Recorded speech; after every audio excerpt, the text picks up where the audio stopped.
سلامونه ګرانو کتونکو پښتو یوټیوب چینل ته ښه راغلاست. لومړی زما یوټیوب چینل سبسکرایب کړه. په دې ویډیو کې درته داسې ټکنالوژي وښایم چې یوازې یو هیواد لري، هغه پوسایډن نومیږي. روسیه د دې ټکنالوژۍ خاوند دی. د پوسایډن شپږ سترې او حیرانوونکې ځانګړتیا دا وسله ده انسان له لاس پرته کار کوي. نه څوک پکې سپور وینه، د کښتۍ نه ورته لاره ښودل کیږي. پخپله تصمیم نیسي، پخپله روانېږي او پخپله برید کوي. داسې ده لکه یو ژور سمندري روبوټ چې له هیچا امر ته اړتیا نه لري. اتومي انجن لري. پوسایډن د نورمال تیلو یا برېښنا پر ځای د اتومي انرژۍ نه کار اخلي.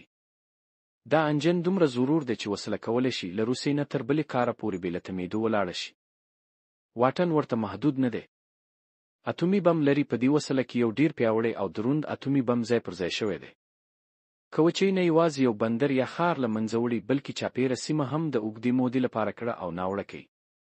سترو اوبو سپي جوړولی شي. که پوسایډن د سمندر لاندې وچول شي، دومره زور لرونکي سپی یا توپان جوړیږي چې ټوله سیمه ورانولی شي.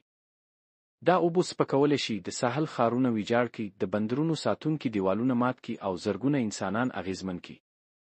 له رادارونو او کشف نه پټه پاتېږي. پوسایډن په ډېرې ژورې کې چې اوبو کې حرکت کوي، د دښمن هیڅ رادار یا کشفي آلی نشي موندلی.